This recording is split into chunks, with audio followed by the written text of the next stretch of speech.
सनी ने जहाँ से अपनी बात शुरू की वहीं से मैं भी अपनी बात को शुरू करूंगा, लेकिन उससे पहले मैं हमारे बीच member of parliament Shashi Tharoor ji आए हुए हैं जेएनयू की तरफ से, मैं उनका क्रांतिकारी इस्तकबाल करता हूं। दोस्तों, सनी ने कहा कि इस देश में फासिज्म आ चुका है। हमको लगता है कि जिन जिन लोगों को ये बात लग रहा है, या तो वो लोग इस फासिज्म से आजादी के लिए इस फ्रीडम स्क्वायर पे आए, या अपने घर को फ्रीडम स्क्वायर बनाएं, अपने मोहल्लों को फ्रीडम स्क्वायर बनाएं, अपने कैंपस को फ्रीडम स्क्वायर बनाएं। और ये फ्रीडम स्क्वायर मैं स्पष्ट कर देना चाहता हूं, संघियों के हाथ में एक ब्रश है और वो ब्रश एक ही शब्द लिखता है, एंटी नेशनल, क्योंकि उस ब्रश ने कभी कुछ नेशनल नहीं लिखा है, इसलिए उसके एंटी नेशनल। उनको ये कह देना चाहता हूं कि मैं जब यहां खड़ा होकर शशि थरूर जी को धन्यवाद दे रहा हूं, जेएनयू की तरफ से उनका स्वागत कर रहा हूं, तो अपने संघीय स्टाइल में ये मत कहना कि ये कांग्रेस में जाने वाला है।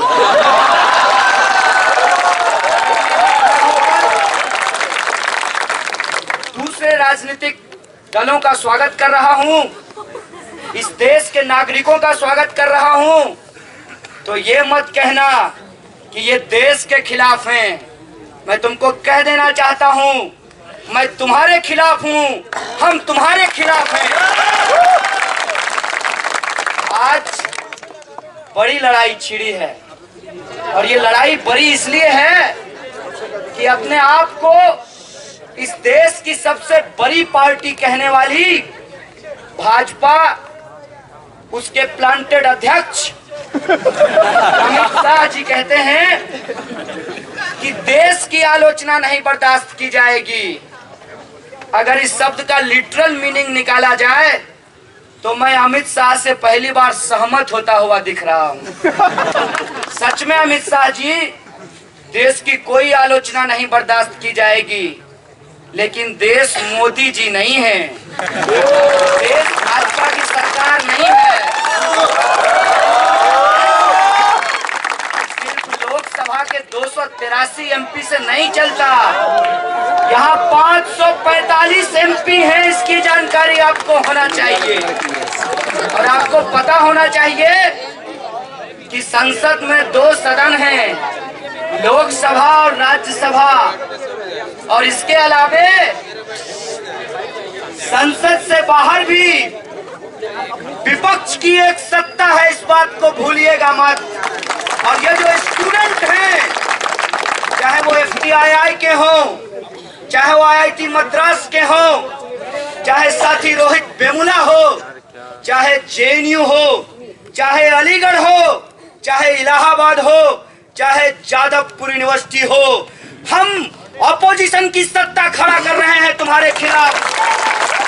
ये ऑपोजिशन देश के खिलाफ नहीं है, ये ऑपोजिशन देश के लिए है, संविधान के पक्ष में है। इसीलिए हमने कहा कि देश में आजादी की जरूरत है, देश में आजादी की जरूरत है कि इस देश के अंदर जो संविधान का सपना था, जो 125 करोड़ लोग हैं, उनके हक की, उनके अधिकार की बात की जाए, और जो उनका हक और अधिकार छीनता है, हमको उससे आजादी चाहिए। हम ये आपको कह देना चाहते हैं। लड़ाई बड़ी है, लड़ाई इसलिए बड़ी है कि उस वक्त सेडिशन लगाते थे, अंग्रेजों का राज था। इस वक्त सेडिशन लगाते हैं, भाजपा का राज है।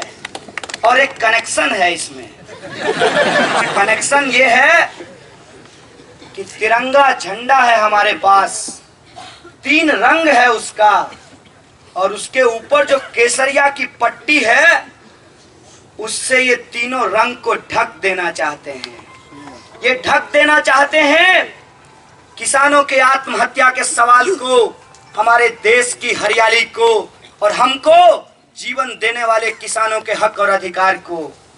ये ढक देना चाहते हैं तानाशाही के खिलाफ, तानाशाही के लिए लड़ने वाले लोग जो शांति की अपील करते हैं, उनकी अपील को, हमारे सफेद रंग को ये ढक देना चाहते हैं अपने उस झंडे के प्रतीक से, हमारे चक्र को जो बौद्ध धर्म से आया है, जिसको बाबा साहब भीमराव अंबेडकर ने अपनाया है, उसको ढक देना चाहते हैं। इसीलिए ये कहते हैं कि जेएनयू में नारेबाजी हुई, गलत हुआ।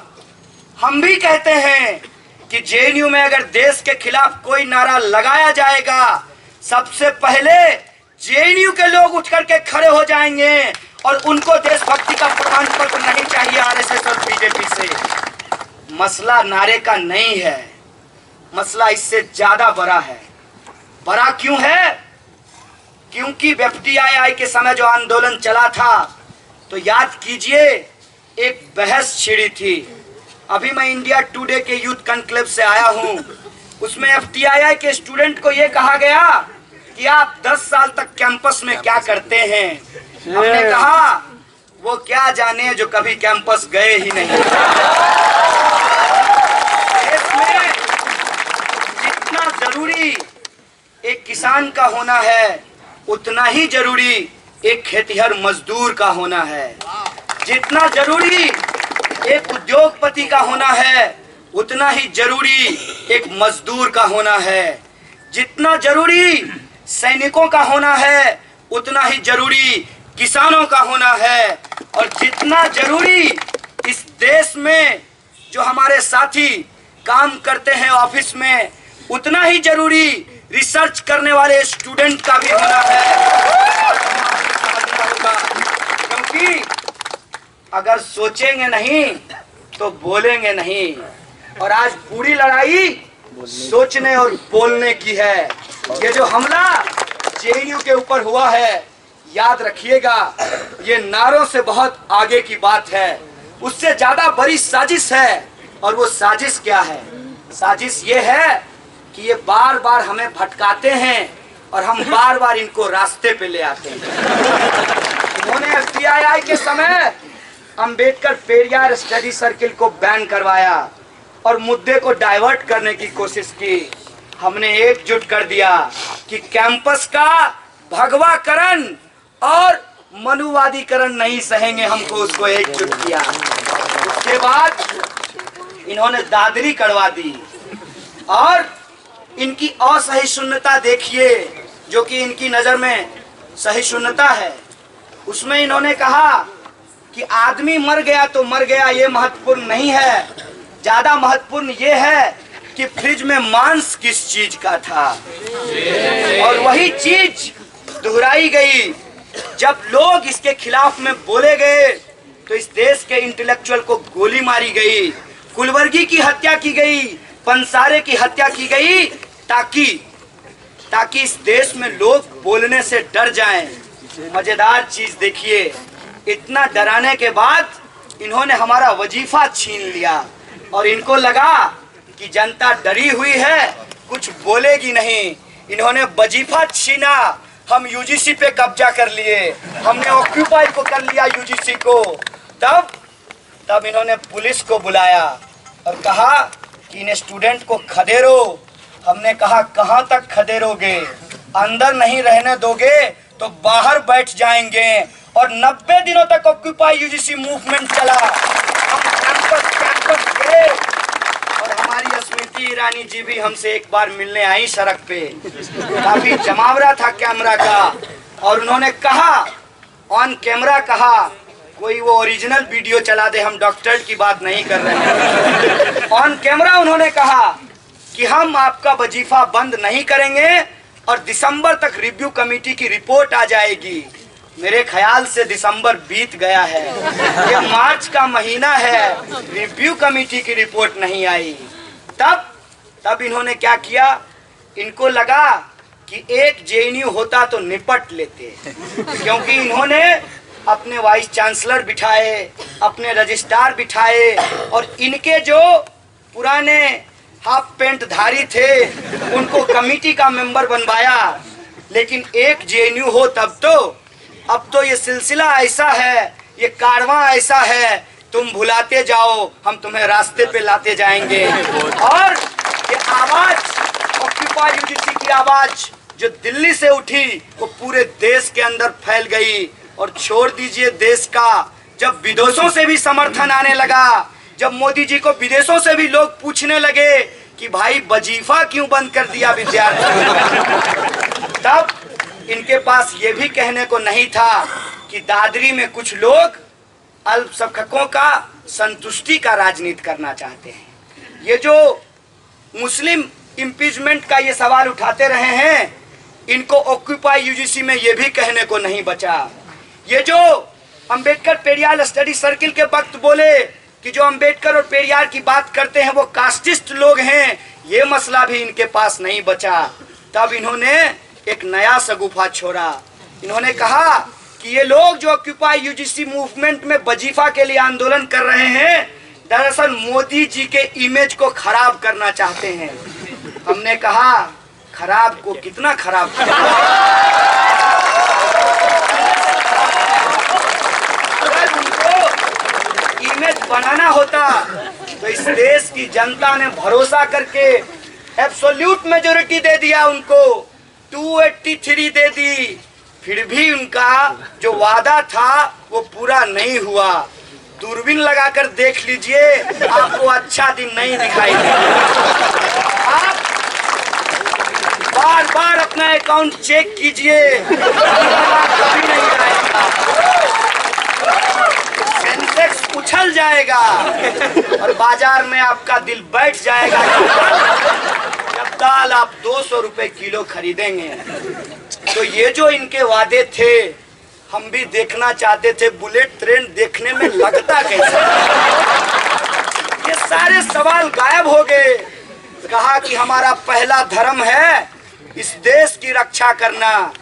इस देश की रक्षा करना चाहते हैं मोदी जी एंड कंपनी, तो आप ऐसा कीजिए, इस देश के 125 करोड़ लोगों का जो एस्पिरेशन है, इस देश के विद्यार्थियों का जो सवाल है, किसानों और मजदूरों का जो सवाल है, महिलाओं, दलितों, आदिवासियों और अल्पसंख्यकों का जो सवाल है, उसको एड्रेस कीजिए। हम आपको अपना प्रधानमंत्री मानने को तैयार हैं, आप अपने मुद्दे पे आ जाइए। अब इन्होंने कहा कि ये लोग बिला वजह राजनीति करते हैं। हमने कहा हमको कोई शौक नहीं है। इससे पहले भी शशि थरूर जी जेएनयू आए हैं। मेरा मानना है कि आप में से बहुत सारे लोग इस मीटिंग में नहीं आए होंगे, लेकिन आज आप यहाँ आए हैं, इसका क्या वजह है? इसकी वजह यह है कि हम किसी राजनीति के खिलाफ कोई राजनीति खड़ा नहीं करने आए हैं। दरअसल जो नकली राष्ट्रवाद है उसके पक्ष में, जो नकली देशभक्ति है उसके पक्ष में संवैधानिक राष्ट्रवाद को बचाने आए हैं, संवैधानिक देशभक्ति को बचाने आए हैं। ये सवाल आज हमारे सामने है और इस सवाल को जब आप उठाएंगे तब आपको मिलेगा क्या? तब आपको रोहित की मौत मारी जाएगी। लेकिन अच्छा हुआ, सलाम करते हैं रोहित को कि तुमने अपना जान देकर कितने रोहितों की जान बचाई है। तुम्हारी लड़ाई अधूरी नहीं है साथी, ये लड़ाई लड़ी जाएगी। और जो लड़ाई तुमने शुरू की है उस लड़ाई के प्रति हमारा कमिटमेंट है। किसका सरकार गिरेगा और किसका सरकार बनेगा इससे हमको कोई लेना देना नहीं है। हमको अपना सरकार बनाना है, हमको लोकतंत्र बचाना है, हमको देश का संविधान बचाना है। और हमारी सरकार संसद में नहीं बनेगी, हमारी सरकार विधानसभाओं में नहीं बनेगी, हमारी सरकार इस देश के छात्र आंदोलन में बनेगा, इस देश के नौजवानों के हक और अधिकार में बनेगा। और एक नई चाल चली गई है जेएनयू में। एक दलित विद्यार्थी को यहाँ पर जय भीम लिखने के चलते एडमिनिस्ट्रेशन से नोटिस आया है। आपने इस एड ब्लॉक की दीवार पे कुछ लिखा है, आपने भी कुछ लिख रखा है। जेएनयू प्रशासन का मतलब समझते हैं? प्रशासन का काम काज नियम कानून से होता है, मैडम जी के कॉल से नहीं होता। आप प्रशासन का काम ठीक से कीजिए। हमें दीवारों पे जय भीम लिखने की जरूरत नहीं है। हम जय भीम का सपना अपने विचारों में लेकर चलते हैं। अगर हम आज दीवारों पे क्लेम कर रहे हैं तो हमारे पेन को समझिए, हमारे दर्द को समझिए और इसे महज खोखली राजनीति बताकर हमारे आक्रोश को नजरअंदाज मत कीजिए। इस बात से मैं आपको आगाह कर देना चाहता हूँ। आपने जो काम रोहित के साथ किया, वो काम हम उस लड़के के साथ नहीं होने देंगे जो जेएनयू के दीवारों पे जय भीम लिखा है। ये हमारी लड़ाई है। और एक मैडम जी ने, उन्होंने कहा कि इस देश में दलित और मुसलमान देशद्रोही हैं। उन्होंने कहा कि सरकारी स्कूल में पढ़ने वाले लोग नक्सली हैं। मैं उनको कह देना चाहता हूं कि सच में हम तुम्हारे देश के सपने में कहीं नहीं आते। सच में हम तुम्हारे उस परिभाषा में नहीं आते जिस परिभाषा को तुम नागपुर में गढ़ रहे हो। अगर हम झंडे की बात करते हैं तो वो महज हमारे लिए रंग नहीं है।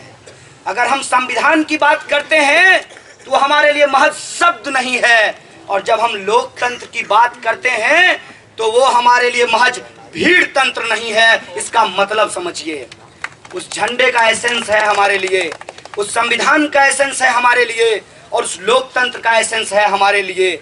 इसीलिए तुम हमें कहीं भी ले जाओ, उत्तर प्रदेश के चुनाव में मुद्दा नारा नहीं रहेगा, मुद्दा रोटी कपड़ा और मकान रहेगा। और तुमसे ये पूछा जाएगा, मंदिर के नाम पे चंदा करके चुनाव का जो कैंपेन चलाए हैं साहब, एक एक ईंट का हिसाब लिया जाएगा। क्योंकि मंदिर तो तुम्हें बनाना नहीं, तुमको एक ही चीज करना आता है, लोगों को बेवकूफ बनाना। लेकिन कितनी बार सारा सच सामने आ चुका है।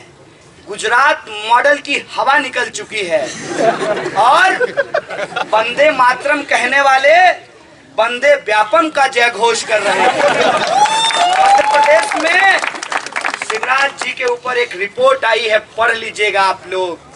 बड़ा 2G 3G जीजा जी किए थे। के बारे में भी बोल दीजिए। और हम आपको स्पष्ट कर देना चाहते हैं कि हमारे पास फुर्सत नहीं है कि आपके कल पुर्जों की गड़बड़ी को खोजें। हमारे पास इस बात का फुर्सत है कि हमारे संविधान के कल पुर्जे में कोई गड़बड़ी नहीं आनी पाएगी। और आप मुद्दा कितना भी छेड़ दें, राष्ट्रवाद बनाम राष्ट्रद्रोही, लेकिन हम आपको मुद्दे पे ले आएंगे।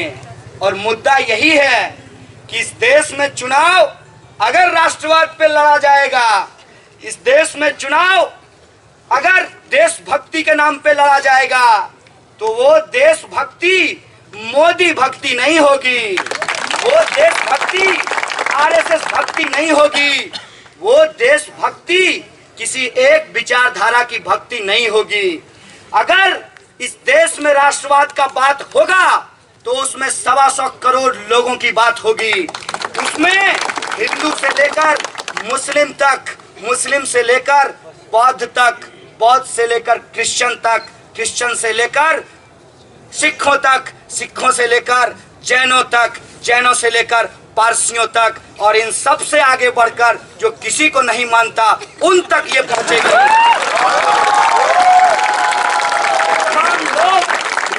चाहे वो भगवा साड़ी पहनने वाली महिला हो, चाहे भगवा साड़ी नहीं पहनने वाली महिला हो, चाहे सलवार कमीज पहनने वाली महिला हो या टी शर्ट पहनने वाली महिला हो, सबके हक की बात की जाएगी। और भागवत जी एक शब्द में कह देना चाहते हैं कि जो सजेशन आपने इस देश की महिलाओं को लेकर दिया है, वो सजेशन बीजेपी में क्यों नहीं लागू करा देते, हम लोगों को फुर्सत मिल जाती। लोग टीवी पे इंटरटेनमेंट करते, धारावाहिक देखते, आजकल लोकसभा चैनल की भी यही हालत बना दिया है। लेकिन भागवत जी, हम आपके खिलाफ हैं, इसीलिए आप अगर अपनी भी पार्टी की किसी महिला के खिलाफ बोलेंगे तो कसम से सबसे पहले हम ही उठ खड़े, क्योंकि हमारा गुना गणित न 2017 के लिए है न 2019 के लिए है। हमारी सारी लड़ाई इस देश के अंदर एक एक आवाम, चाहे वो किसान हो, चाहे वो सैनिक हो, चाहे वो मजदूर हो, चाहे विद्यार्थी हो, चाहे वो लड़का जो पिज्जा डिलीवरी करते हुए रोड रेज में मर जाता है, चाहे वो किसान जो अनाज उपजाते हुए खेतों में मर जाता है, चाहे वो मजदूर जो उद्योगों में उत्पादन करते हुए मशीनों में दबकर मर जाता है, चाहे वो विद्यार्थी अपने एकेडमिक प्रेशर में पंखे पे लटक जाता है, वो सब शहीद है। चाहे सीमा पे मरने वाला नौजवान हो या रोहित वेमुला हो, वो सब हमारे लिए शहीद है। और इसकी जिम्मेवारी देश की व्यवस्था को लेनी पड़ेगी। मोदी जी, या तो कह दीजिए कि हमसे नहीं हो पाएगा, ये कहकर हमारे आवाज को मत दबाइए कि स्टूडेंट हैं, उनका काम पढ़ने का है, वो पढ़ाई करें। जी, मेरा काम पढ़ने का है और मैं पढ़ाई करूंगा, लेकिन आपको जनता जिसलिए वोट दिया है वो काम कीजिए। और ये Qadri, FTII, HCU, JNU, Aligarh, Allahabad, Jadavpur, ये ट्रेन घुमाना बंद कीजिए। विदेश भ्रमण से आपका मन भर गया है तो आजकल आपके गुर्गे यूनिवर्सिटीज का भ्रमण कर रहे हैं। लेकिन आइए, वो आपके चमचा हो या आपके बाल्टी हो, उनको हम सुनेंगे, बहुत अच्छे से सुनेंगे। किसी का एक्टिंग पसंद आ जाए तो उसके कहने से नवरत्न सिर में नहीं घिसना।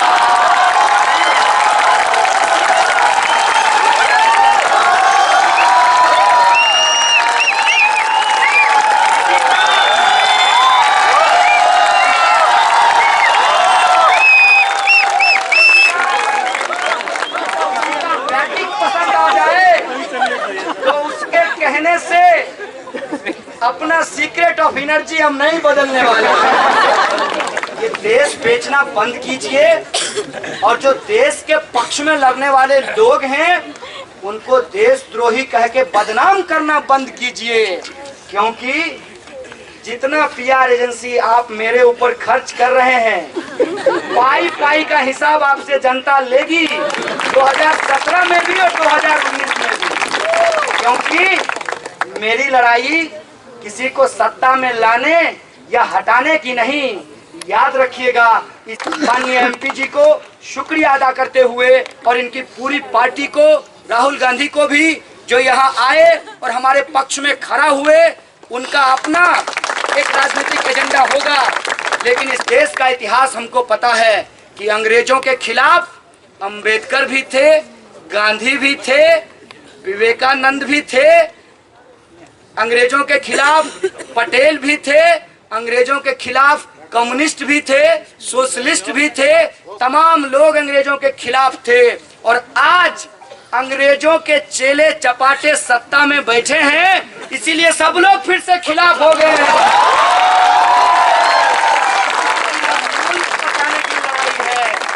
और मीडिया के माध्यम से बस एक बात कह देना चाहता हूँ, एक्सक्लूसिव है उनके लिए। इस देश के अंदर अगर तानाशाही रवैया विश्वविद्यालयों में बढ़ा है तो इसकी गूंज आपके घर तक पहुंचेगी। क्योंकि आप जान लीजिए, एक सिपाही को सिर्फ इसलिए नंगा करके पीटा गया, मुसलमान था, उसे भगवा झंडा। इस देश में एक दलित की हत्या तमिलनाडु में इसलिए की गई क्योंकि वो एक अफ्रीका से शादी कर लिया। इस देश में लोगों को जान गंवानी पड़ती है जब वो सही को सही और गलत को गलत कहते हैं। इस देश में लोगों को जेल जानी पड़ती है जब वो सही को सही और गलत को गलत कहते हैं। इसीलिए आप भी तय कर लीजिए, विद्रोही जी के शब्दों में, हम देश बचाने के लिए इस तरफ खड़े हैं। आप तय कर लीजिए कि आप किस तरफ खड़े हैं, क्योंकि आपके यहाँ जो शोषण है, जो लूट है वित्तीय पूंजी की, उससे अगर बचना है, इस मुल्क के सपने को सच करना है, तो सबको एक होना पड़ेगा। इन्हीं शब्दों के साथ मैं अपनी बात को खत्म करूंगा। शुक्रिया। इंकलाब जिंदाबाद। जय भीम। और